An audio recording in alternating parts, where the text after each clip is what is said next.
man that knows the cap, bonuses and all of that. He's the one that gets you cut. Front office, don't give a word. He's the guy who knows the law. Can't put him against the wall. He's the guy with all the answers. Matt and Chuck are back.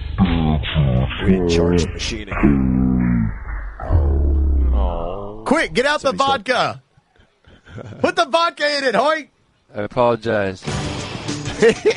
There we go. That'll always make it work. Good. Front Office Los, brought to you by Delos Vodka, the 6-time distilled small batch vodka out of Fort Worth, Texas. Introduced it to my neighbors this weekend at our swimming pool, and the results, thumbs up all across the board. Yes, and make sure that when you do consume Delos Vodka to drink it responsibly. I'm good. Or you might have that happen. All right, I want to talk about why the Atlanta Falcons. You want to talk about having a tough division in football.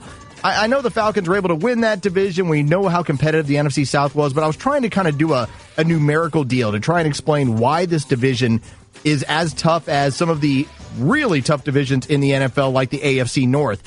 One of the two biggest factors that always plays out in the NFL when it comes to success: long-time accomplished starting quarterback, established head coach. Those are two of the main factors that all teams that are successful tend to have in their favor.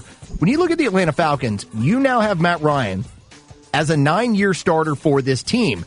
Well, how does that compare with the rest of the NFC South? New Orleans, an 11-year starter with their team. The Carolina Panthers, a 6-year starter in Cam Newton. Tampa, it's been 2 years so far of Jameis Winston. Well, how does that compare with the rest of the league? The NFC South combines to have 28 years of starting experience for their quarterbacks. Take a look at the rest of the NFC. The East, 17 seasons. The North, 18 seasons. The West, 9 seasons in total. So just from quarterback play alone, you're talking about a division that is far above everyone else in the NFC. Strangely, the most tenured quarterback and coach, they're the team that can't crack 500 the last 3 years.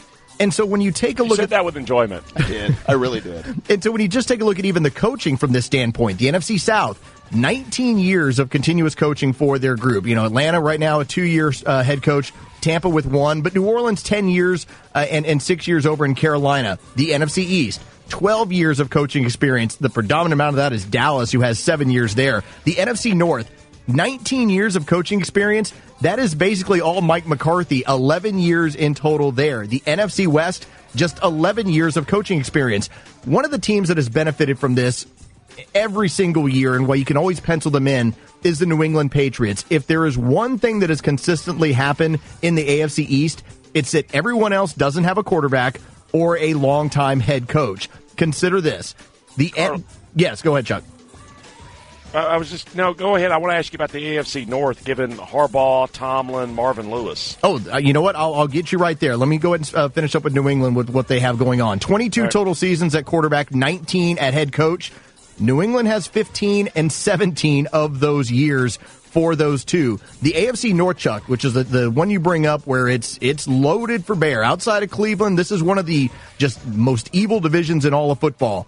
28 total seasons, just the same as amount with the NFC South in terms of starting years for their quarterbacks. 34 years of coaching experience. Pittsburgh with 10, Baltimore with 9, Cincinnati with 14, and Cleveland with just 1. That is the one division in the rest of the NFL that even compares to the NFC South. But I can even say this. We've seen enough from the quarterbacks in the NFC South to know this group is better than that group, but they have more coaching right now in the AFC North.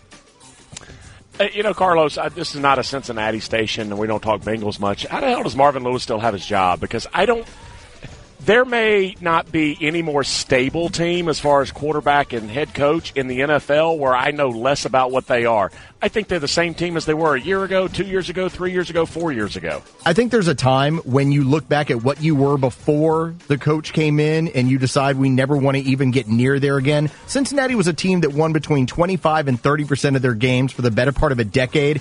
At least with their current staff, they're always in the running, and I think that's the great fear of change. You can make a change, you can get better, and maybe get over that hump, but if you don't and you sink back down to the bottom in Cincinnati was that bad. That's front office Los. Good job, Los. Yeah, it's interesting. You almost think Andy Dalton and Marvin Lewis are like they're looking in a mirror. I'm the quarterback version of the coach is the quarterback version in that world. They just neither one has success in the postseason. I don't know what the record is in NFL history. Have we ever seen a coach last this long without a playoff win?